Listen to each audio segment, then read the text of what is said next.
Welcome to Playing with Fire, the podcast for people who are ready to custom build their love.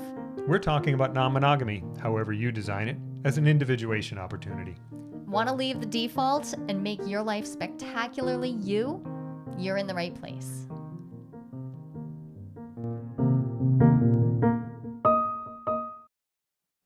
Hi, Jolie. Hey. Another question from our peoples.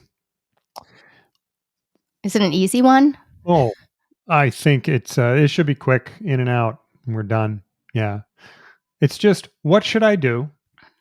My partner is asking for gender-based rules. Ooh. Dating, that's cool. We'll do the dating thing, but there's these rules that I want you to adhere to based on the gender of whoever it is you're interacting with. Can I take a deep breath before I answer this? A deep breath. This is Okay. a lot in here. Yeah. Well, okay. I mean, on the one hand, this could be a super short episode. I could probably wrap it up in the next 20 seconds, which is stop it. Wait, that was 5 seconds. That's that's one approach. Because at core, there is something inherently problematic about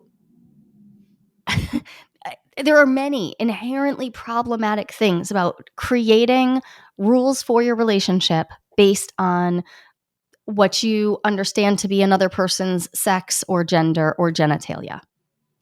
There's so much going on in here, but we could boil it all down to, yeah, it's okay to feel that way. It's not okay to act that way. Mm-hmm. And there's a lot of reasons why, but I would like to take some time. Maybe we can approach this from the perspective of how does this feel? Why do we act? Why do we ask for this? What's going on?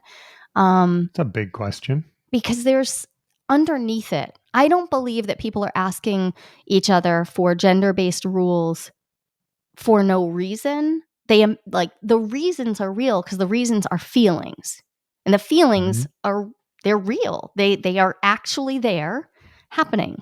So I'm guessing, let's see, the last 3 people, just pulling it up, searching the memory banks, the last 3 people I really received these requests around. 2 of them were people I dated, and 1 was a client, and asking for rules around gender.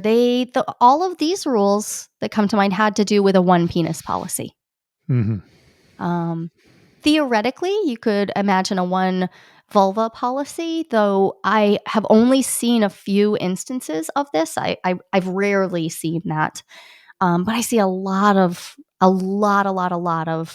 requirements, requests, ultimatums around the idea that the one penis policy, and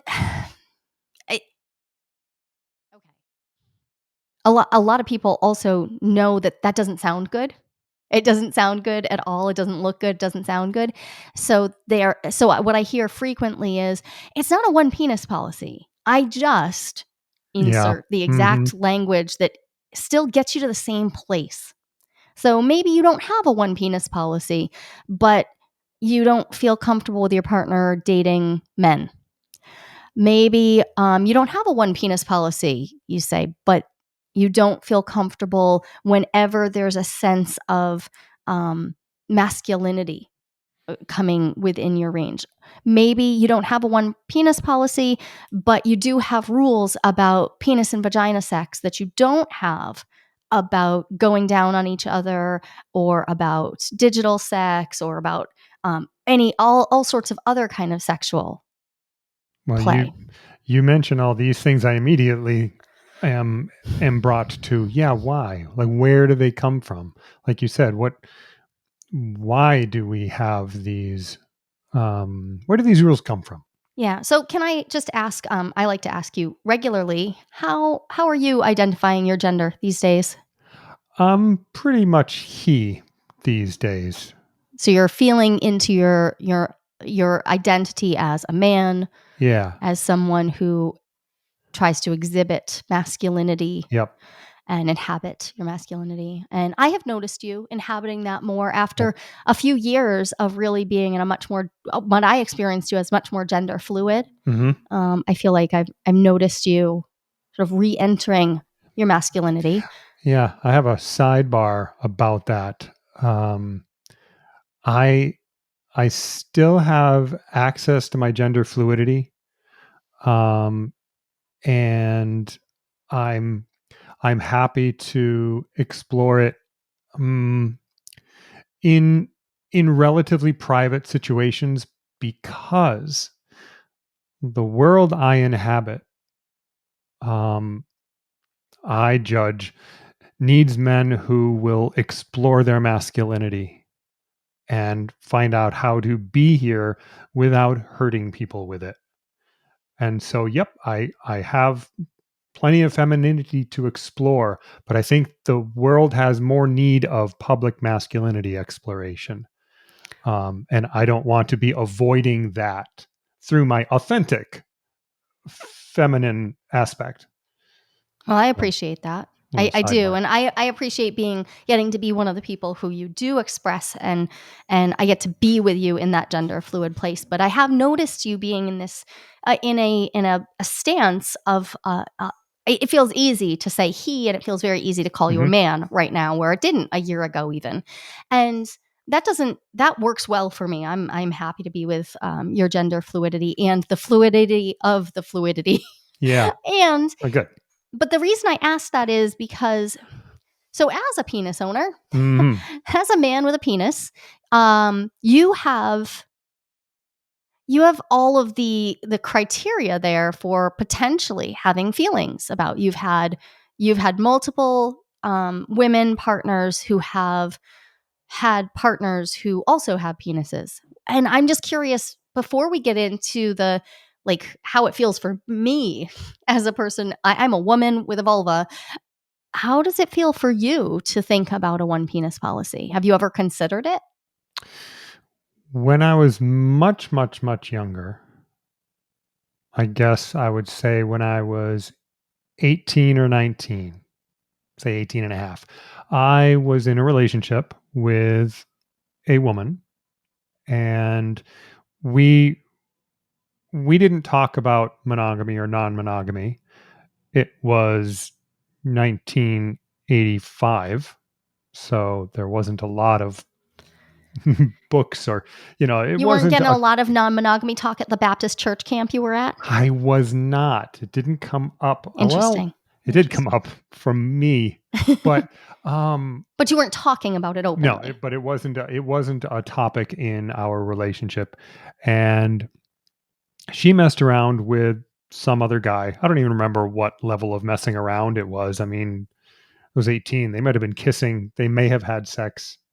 I don't know. I don't even remember. But I remember feeling um the cliche feeling of massive threat to my relationship with her, that the massive competition of, oh, why aren't I enough, and aren't I better than him, and all this stuff.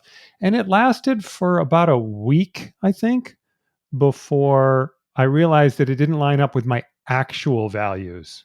Oh, And then I started, I mean, way to I go at wasn't, 18. Like, I well, don't, and I I mean, wasn't I was this, not yeah, doing that at 18. At 18, I was still just acting on my feelings. I wasn't this sophisticated a thinker or talker at the time, so I would never have put it like this. But yeah, it's like, oh, I have these feelings. And then I talked with her about the situation. We didn't come to any particular resolution. It was just a fairly standard for the time, like, oh, I cheated, and I'm sorry. And actually, I don't think she said I'm sorry. Now that I think about it, she just said she took responsibility for what she had done. We talked about it some. I don't think she said sorry, because I also don't think I ended up asking her to say I'm sorry. It's like, oh, that was the thing you wanted to do. Well, I don't like that for me. Oh, but you liked it. and we're still doing all the things we did. Okay. Yeah, and this is why I say you seem to have like an endemic Hmm. setting toward non-monogamy, because I had to really walk myself through these things. I had to unpack a lot of shit, and you did that. And I happen to know that when you were 18, you were kind of a douchebag. Oh You my you God. weren't like So bad. you were not a like So you weren't a bad. nice guy. You weren't a good guy. You weren't No. overly generous. Nobody was going to be mistaking you for a saint. Hmm. Um, and yet you were able to like do a reality check Yeah. on uh, well, wait, but so you're having something you want and it doesn't actually take anything away from what I have. Yeah. And right there is at the core of most gender-based requests. Most gender-based requests that I hear, including from people who I relate to, are based on I have this feeling. This is bringing up feelings of competition or confusion, Hmm. rage, depression. And I don't want to feel that. And the easiest way for me to not feel it is for you to not do this thing. And then I Right. don't have to feel it. Yeah. But it doesn't actually address the issue. It solves it by asking someone else to change what they're doing, Right. which is at best a band-aid, and one of those weak ass sad band-aids that don't stick very well. It is Yeah. Right. That then bad 70s band-aid comes they right don't off. actually protect the wound in any way. They just put a No, hat it on it. it doesn't Yeah. work. It doesn't work. But it can feel like, and what I also hear is so much justification. I have these feelings Justification of the, oh yeah. because I have Mhm. these feelings, and these my feelings are facts, and I have these big feelings and I don't know how to control them.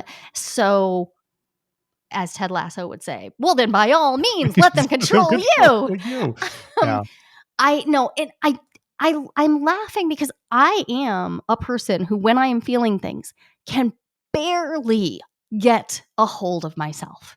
I am, from a Jungian perspective, feeling function, I is it is my shadow function. It is the hardest thing for me to grapple with. My feelings tend to put me in a childlike state, and I can't allow myself as a conscious adult to let my feelings dictate how I treat others and how I make my agreements with others, to the degree that I limit their lives. Like, this is antithetical to the idea that I can actually be co-creating something that works for us. And I hear so many people think, well, but this is just what I need. But then Mhm. with no plan to work on that need, as if And, the only solution is to create this gender-based rule. right, that, like, yes. With no out plan, no like, okay, so I need this right now, because this is where I would actually I give people some latitude. I don't know what to do with my feelings about competition, and my feeling that like somehow this interaction that you're having with a person of the same gender I identify as. I don't know how to deal with that. And here's my action plan for how I'm going to get through that. Mhm. Here's how I'm going to actively take steps to dismantle that and to figure out what I can do and how I can handle this differently. Instead, it's just, well, I have these feelings and therefore.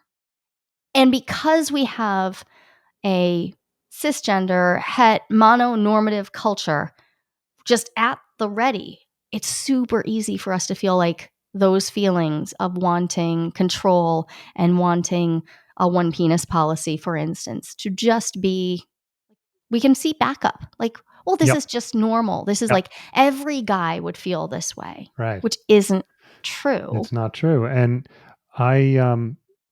I think about the question you asked me in my response, and my response at the time was, "Oh, okay, so I feel these things about it, but they don't align up with my values," which brings up the question of, well, then where did the feelings come from? Mm.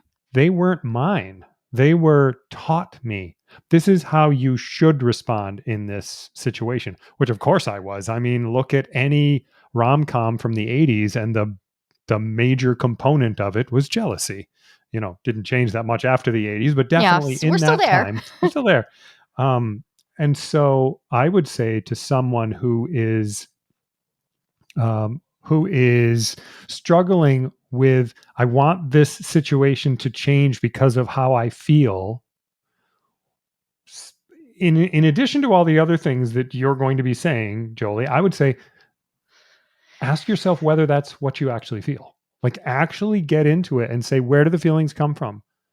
And if they don't land at your values somewhere, you may have inherited them. They Right. may You not may be be authentic. acting Yep. out the values of the culture around you, which you may be trying to be countercultural. You may be Right. attempting to live an individuating life. And individuating isn't individualism. It's not about you getting what you want. It's about being authentic to you. And I think that's a really important point. Not every feeling you have Mm-hmm. is rooted in you. Yeah. It is also rooted in all of the subconscious programming that you've picked up. But you also brought up the J word. Yes, I did. At root here, we are talking about jealousy problems.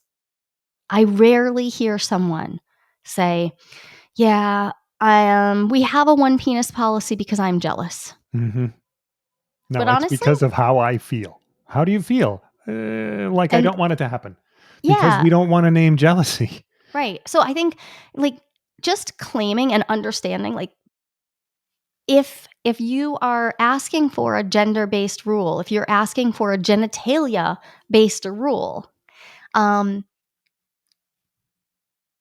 claiming the reality that this is a jealousy thing is an important part of recovering, of figuring out what's Mm-hmm. actually going on. We have so much material on Playing with Fire about jealousy. I mean, my life's work is about jealousy. And the number of people who tell me, I'm not jealous, and then go on to describe point by point how they're jealous. In other words, their feeling at root, jealousy is the feeling of threat to a valued relationship based on the idea that someone else is going to interrupt it. That's the only reason I have ever heard someone give for having, a gender based rule. To be clear, there are a few other gender based rules that could be in place. There are other things. For instance, having one person be the relationship administrator. The relationship administrator is often the person who was socialized as a girl, and then became a woman, and now is in charge of doing all the learning, orchestrating, calendaring, and otherwise managing all of the emotional labor of not just themselves, but whoever is in their relational unit. So there are other gender-based rules, but I think for the purposes of this conversation, the one penis policy just really deserves attention. There's something else going on though. So that we've got jealousy, big Mm-hmm. thing. Competition, another huge piece of the puzzle, and competition is inherent. There's a competitive aspect to jealousy because we've got this triangulation, but there's also the homophobia, the internalized homophobia, the regular homophobia, and the bi erasure. Mm-hmm. So I'm a bisexual person who fell in love over and over and over again and had fantasies that I talked about with my first husband. For years, I fantasized about all of the women I had feelings for, real, live, actual people who we knew. He was totally fine with that. It never occurred to me that when I did that exact same thing, had feelings for and expressed my wanton lust for a person who happens to be sitting right here with me right now, you have a penis. And Yes, that broke everything. I was bisexual. I I have a didn't, very powerful penis. What can I say? you really don't. It broke everything. I'm Oh, so sorry. It's a regular powered it's penis. it's regular powered. It's Yeah. regular No, powered. And that's great. We like a regular but power. yeah. But that fact broke I things. It did, and Yeah. it broke my brain most of all. Yes, Mm-hmm. it led to a divorce. Yes, it led to all kinds of. We've talked about the disaster. My early relating is just I mean, it's a stand-up routine wrapped in a tragedy. It's just ridiculous. But it broke my brain because I'm bisexual. I had been fantasizing about talking about actual things that I wanted to do for years, and the second I named a person with a penis, it completely destroyed my life. I had no idea that I was in a completely bi-erased place because I had been out to this person since I was 15 years old. So you just I figured, well, this is about other people, not Yes, about, and that was okay. but it turns out But it turns out there many was people, a filter over that. right. So a lot of us don't have any trouble. We don't feel any competition coming up when our partner is relating to someone who is not the same gender expression that we are. Now, it's so that is such a wonderful source of deep inner work for me. Yes, it is. Like if I am not experiencing the same levels of jealousy when you are with men as when you are with women, that's not about you. That's about me. Mhm. That's about my bi-erasure, my confusion around what's important. It's Yes, all about that. And it's it a is. rich source of psychological material. It is, and I think about that situation of, okay, so I remember, so there's this guy, and she wants to be having some sort of sex and having some relationship with this guy. Okay, so now I'm thinking competition. Okay, I'll compete with him as a guy. And then she's with a girl. I cannot compete with that. I am not a girl. Like I can't put myself in that I can't do the competitive thing with my brain. Um why is that better? That's a source It is inner work there's too. Like wait, but that's the something I cognitive could dissonance there never is really do. impressive. Like, Yeah. no, you can't replicate that at I all. cannot. And so, So shouldn't you be more afraid? shouldn't I be terrified? Yeah. If we're going to talk like at a like playground level Yep. awareness, Yeah. yeah, Yeah. that should probably be more terrifying. I can do But anything she can do. Well, not with this equipment. right, so I'm I could really dig into Yeah. this. We could do a Yep. whole episode on bi-erasure. Both of us Yeah. are bisexual, Yep. and this is something that has driven me bonkers over the course of my entire life since I first knew I was bisexual before I really even knew what the words were. I was like 7 or 8 years old. So my whole life I have felt, and then I have frequently partnered with men.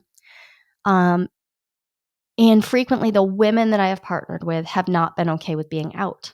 So I have Mm. very little experience of getting to be out and fully seen, like witnessed by the larger community. And so I have my own stuff around that. So, okay, let's set that aside and say, well, we need to work on the fact that bi-erasure is real. Yep. Let's come back and do a whole episode. In the meantime, these gender-based rules, and I'm calling them rules for a reason. I don't think that they're agreements. I don't think they're agreements because I have yet to see a time when someone didn't say, this is our agreement. And then I look at their partner and their partner's whole like body mind is expressing to me that they're not 100% okay with this, but they are agreeing to the best that they think they can get. And so I like using the word rules here because what I think of is like these are the rules that I'm gonna impose upon my partner. Yeah. Yeah. But your It's the partner's imposition. not really like, have you really gotten down? Have you really created space for your partner to express whether they're okay with this, whether they're on board with limiting their experience based on your jealousy, based on your experience of gender based jealousy?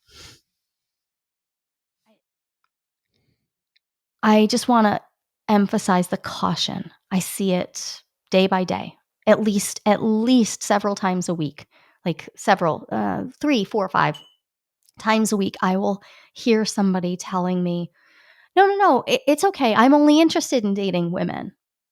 And I'm looking right in her eyes, and I'm like, "That is not a true statement." And hundreds of times that is proven to be the case. Time goes on, and she discloses her true desires are not in alignment with that,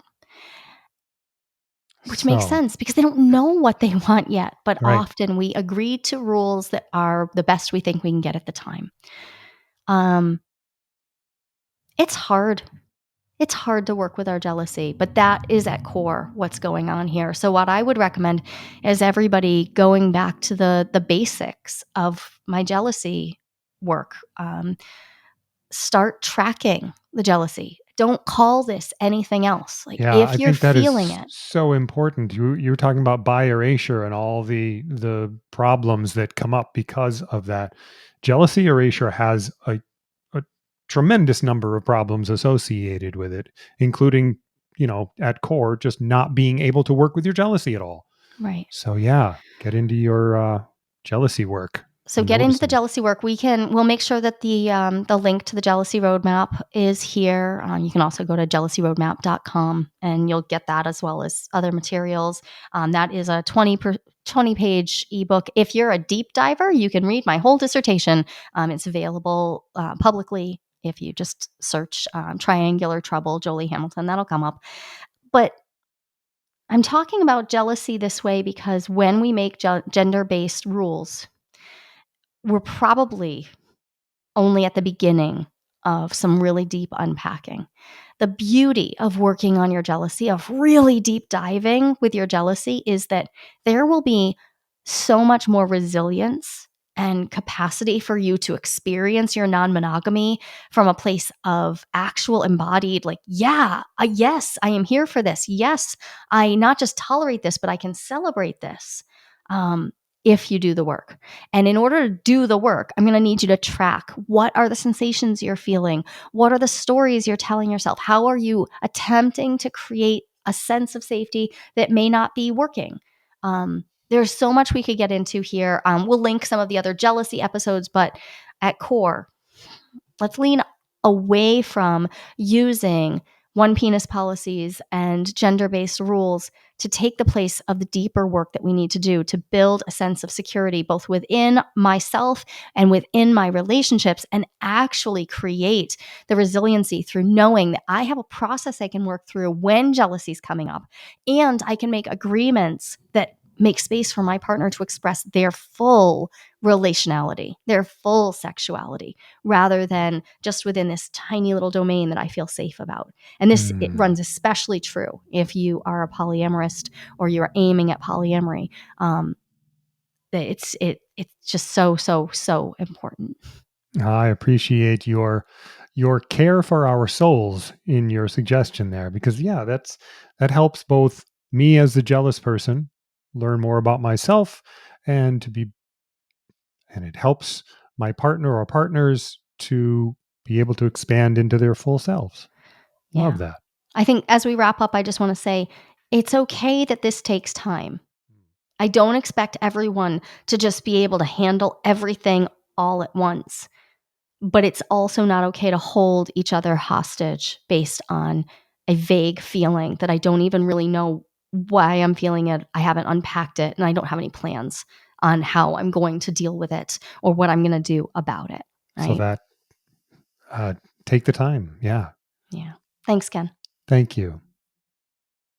We talk to you all the time. It is absolutely imperative to me that we get to hear from you as well. Yes, please. So, we'd love to invite you to join us. Join Ken and I. We're holding monthly Ask Me Anythings. You can show up, bring your questions from podcast episodes, from your relationships, bring questions about non monogamy, about individuation, about relationship skills. We would love to share space with you. We're hosting these AMAs free of charge for our podcast listeners. You are the Playing with Fire community, and it matters a ton to us that we connect with you directly. So Oh, go, I would so love to hear your questions, and it'd be so awesome. yeah. Go to joliehamilton.com/AMA and you'll find a way to sign up real quick and get an invitation to join us in a small group where we're going to get together and talk about all things non monogamy, individuation, and relationships.